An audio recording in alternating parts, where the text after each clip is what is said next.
ناظرین گرامی السلام علیکم ورحمۃ اللہ وبرکاتہ۔ آج کی بات خاص بات میں آپ لوگوں کا استقبال ہے۔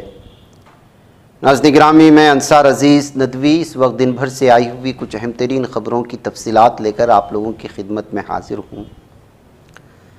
تفصیلات میں جانے سے پہلے آپ لوگوں سے جو درخواست ہوتی ہے اس پر توجہ کرنے کی اپیل کروں گا۔ ناظرین گرامی، گرلز اسلامک آرگنائزیشن کرناٹک نے آج اپنی نئی ریاست گیر مہم احساس انسانیت کی بحالی کا باقاعدہ آغاز کر دیا ہے۔ یہ مہم معاشرے میں ہمدردی، بھائی چارہ اور انسانیت کی اصولوں کو فروغ دینے کے لیے شروع کی گئی ہے۔ اس موقع پر جی آئی او کرناٹک کی صدر نویدا اسدی نے کہا کہ یہ مہم صرف ایک پروگرام نہیں بلکہ ایک دعوت ہے کہ ہم سب مشترکہ طور پر انسانیت کو اپنائیں اور ایک دوسرے کی مدد کریں۔ اس تقریب میں موجود اس مہم کی کنوینر افرا فتین، جی آئی او کرناٹک کی نائب صدر انیس فاطمہ، تشکیل خانم جو سیکریٹری ہیں جماعت اسلامی ہند کرناٹک، کلثوم ابوبکر، سب ایڈیٹر ماہنامہ انوپما بھی شریک ہوئے۔ اس موقع پر مہم کا لوگو بھی جاری کیا گیا اور مستقبل میں بین المذاہب مکالمے، امن کے حلقے، ورکشاپس، آرٹ اور شاعری مقابلے، بیداری پروگرام اور سوشل میڈیا مہمات کے انعقاد کا اعلان بھی کیا گیا ہے۔ جی آئی او کرناٹک نے تمام مذاہب اور معاشرتی طبقات کے لوگوں کو اس مہم میں حصہ لینے کی دعوت بھی دی ہے۔ ادھر بنگلورو میں ٹریفک بڑا مسئلہ ہے۔ اس مسئلے کو حل کرنے کے لیے کرناٹک کے وزیر اعلیٰ سدھارمیہ نے آئی ٹی کمپنیوں سے تعاون کی اپیل کی ہے۔ بالخصوص انہوں نے وپرو پر زور دیا ہے کہ وہ اپنے سرجاپور کیمپس کو عام گاڑیوں کے لیے کھول دے تاکہ آؤٹر رنگ روڈ پر ٹریفک کا دباؤ کم کیا جا سکے۔ تاہم وپرو کے بانی اور چیئرمین عظیم پریم جی نے اس تجویز کو مسترد کر دیا۔ انہوں نے واضح کیا کہ وپرو بنگلورو کی ٹریفک کے مسئلے کا حل تلاش کرنے کے لیے حکومت کے ساتھ کام کرنے کے لیے پرعزم ہے۔ پریم جی نے کمپنی کی سینئر نمائندہ ریشمی شنکر کو ریاستی حکومت کے ساتھ مزید بات چیت کی قیادت کرنے کے لیے بھی نامزد کر دیا ہے۔ آل انڈیا مجلس اتحاد المسلمین کی سربراہ اسدالدین اویسی نے کہا کہ کسی مسلمان کا ایمان اس وقت تک مکمل نہیں ہوتا جب تک کہ وہ نبی کریم صلی اللہ علیہ وسلم سے دنیا کی ہر چیز سے زیادہ محبت نہ کرے۔ انہوں نے سوال اٹھایا کہ آخر اتر پردیش کی حکومت دنیا کو یہ کیا پیغام دینا چاہتی ہے کہ وہ ایسے پوسٹرز پر اعتراض کر رہی ہے جن میں محض محبت کا اظہار ہے۔ جمعہ کے روز بہار کی پورنیا میں صحافیوں سے گفتگو کرتے ہوئے اویسی نے کہا کہ آئی لو پروفٹ محمد صلی اللہ علیہ وسلم کے پوسٹرز میں کچھ بھی ملک دشمن نہیں، اور اگر کوئی نعرہ محبت کو فروغ دیتا ہے تو کسی کو اس پر اعتراض نہیں ہونا چاہیے۔ یو پی کے بریلی شہر میں جمعہ کی نماز کے بعد ایک مسجد کے باہر آئی لو محمد کے بینر نعرے کے سبب شدید ہنگامہ ہو گیا۔ مقامی عالمی دین و اتحاد ملت کونسل کے سربراہ مولانا توقیر رضا کی اپیل پر سڑکوں پر اترنے والے مظاہرین پر پولیس نے لاٹھی چارج کیا ہے۔ آنسو گیس کے گولے داغے ہیں۔ اس دوران کئی افراد کو حراست میں لے کر تھانے بھیجنے کی خبریں بھی سامنے آ رہی ہیں۔ بہار کی راجدھانی پٹنہ میں خواتین کے ایک بڑے اجتماع سے خطاب کرتے ہوئے کانگریس کی جنرل سیکریٹری اور رکن پارلیمان پرینکا گاندھی نے وزیر اعظم نریندر مودی اور وزیر اعلیٰ نتیش کمار پر سخت حملہ بولا۔ انہوں نے کہا کہ وزیر اعظم مودی اور نتیش کمار نے اچانک خواتین کو یاد کرتے ہوئے مکھیہ منتری مہیلا روزگار یوجنا کا اعلان کیا ہے جو دراصل خواتین کو ووٹ کے لالچ میں لانے کی ایک انتخابی چال ہے۔ سپریم کورٹ نے دہلی این سی آر میں پٹاخوں پر عائد مکمل پابندی کے مؤثر نفاذ میں غفلت پر سخت ناراضگی کا اظہار کیا ہے۔ عدالت عظمیٰ نے واضح کیا کہ اگر پابندی لگائی گئی ہے تو اس پر حقیقی طور پر عمل ہونا چاہیے، ورنہ محض کاغذی احکامات سے مقصد حاصل نہیں ہوگا۔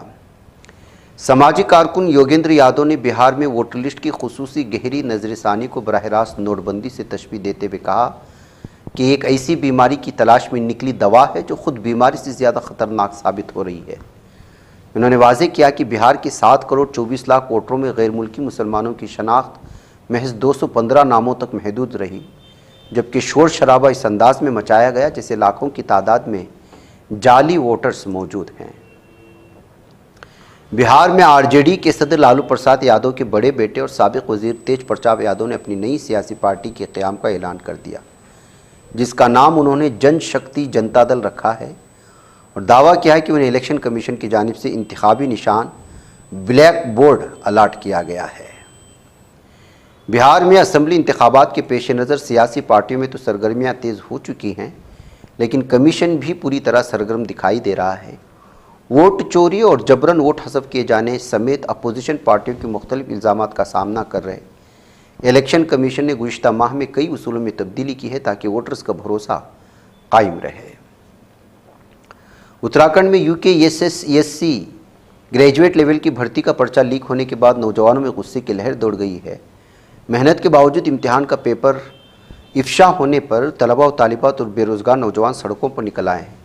جگہ جگہ حکومت کے خلاف مظاہرے ہو رہے ہیں۔ معاملہ سنگین صورت اختیار کر رہا ہے۔ اس درمیان میں کانگریس کی سینئر رہنما اور لوک سبھا قائد حزب اختلاف راہل گاندھی نے ایکس پر سخت بیان دیتے ہوئے BJP کو نشانہ بنایا۔ انہوں نے BJP کو پیپر چور قرار دے دیا۔ ووٹ چور کے ساتھ ساتھ اب پیپر چور جوڑ لینا ہے، اور کہا کہ صرف روزگار کی نہیں بلکہ انصاف اور جمہوریت کی جنگ ہے۔ سعودی عرب کے ولی عہد محمد بن سلمان نے ایک تاریخی قدم اٹھاتے ہوئے سعودی عرب کی راجدھانی ریاض میں پراپرٹی رینٹ یعنی دکانوں و مکانوں کے کرائے سے متعلق نئے اصول نافذ کیے ہیں۔ اس کے تحت آئندہ 5 سالوں تک ریاض میں رہائشی و کمرشل دونوں طرح کی جائیدادوں کا کرایہ نہیں بڑھایا جائے گا۔ محمد بن سلمان کی اس فیصلے کا مقصد کرائے کی قیمتوں کو مستحکم کرنا اور راجدھانی میں غیر جانبدار و شفاف پراپرٹی مارکیٹ کو یقینی بنانا ہے۔ 73 سالہ سکھ خاتون بی بی ہرجیت کور کو امریکہ سے واپس ڈیپورٹ کر دیا گیا ہے۔ ICE نے انہیں ہتھکڑیاں لگا کر کیلیفورنیا سے جارجیا پہنچایا اور پھر انہیں چارٹر فلائٹ سے پنجاب ڈیپورٹ کر دیا گیا۔ اس دوران انہیں اپنے خاندان یا وکیل تک رسائی سے انکار کر دیا۔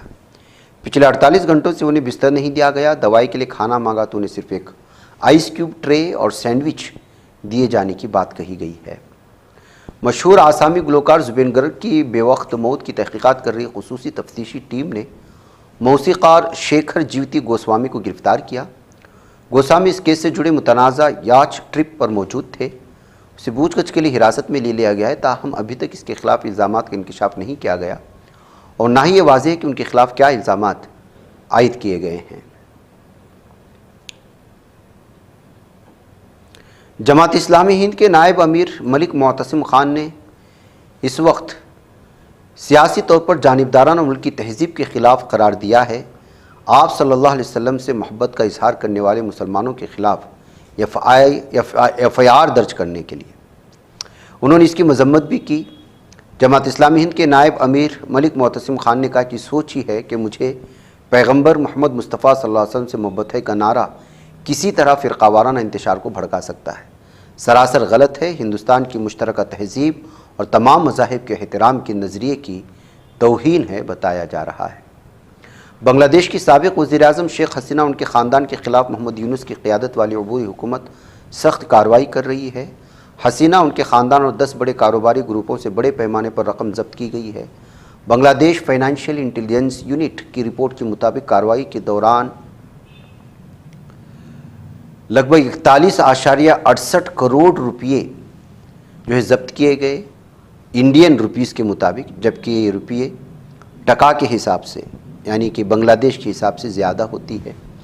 اس میں سے 7.60 کروڑ روپے بیرون ملک میں اور پھر 34.7 کروڑ روپے ملک کے اندر ضبط کیے گئے۔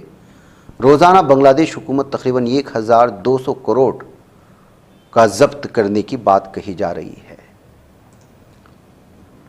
قابض اسرائیل کی حمایت یافتہ صہیونی آباد کاروں نے مشرقی بیت المقدس کے جنوب مشرق میں واقع بریہ السواحرہ کی تقریباً 400 دونم زمین ہتھیانے کی کوشش کی جا رہی ہے ظالم صہیونی درندوں کی جانب سے، جبکہ دیگر آبادکاروں نے شمالی غرب اردن کے شہر سلفیت کے جنوب میں فلسطینیوں کی زمینوں پر بھی حملہ کر دیا ہے۔ ظالم صہیونی درندوں نے غزہ کی بجلی کی تقسیم کار کمپنی سے کہا کہ قابض اسرائیل کی جانب سے بجلی کے بنیادی ڈھانچے پر مسلسل حملے 30 لاکھ سے زیادہ فلسطینیوں کو فراہم کی جانے والی بنیادی خدمات کے لیے براہ راست خطرہ ہے۔ غزہ میں امن و امان کے محافظ ادارہ امن و مقامت نے اعلان کیا کہ خطرناک آپریشن کے دوران قابض اسرائیل کے لیے جاسوسی کرنے والے ایک شخص کو گرفتار کر لیا گیا ہے۔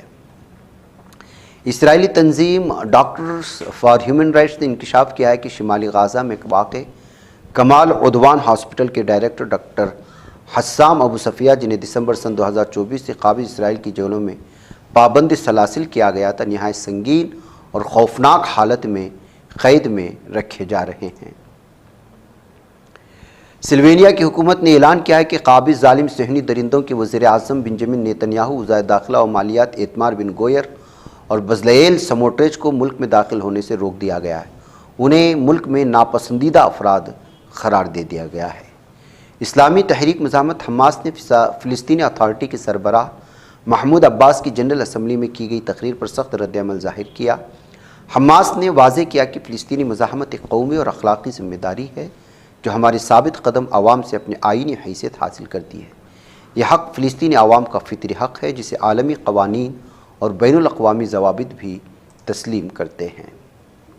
اسلامی تحریک مزاحمت حماس نے کہا کہ قابض اسرائیل کی فاشسٹ پالیسی، جس کے ذریعے مغربی کنارے میں فلسطینی مجاہدین کو چن چن کر نشانہ بنایا جا، ہمارے باعزت اور غیرت مند عوام کے عزم کو توڑنے کے بجائے مزید پختہ کرے گی اور مزاحمت کو مزید تیز کرے گی۔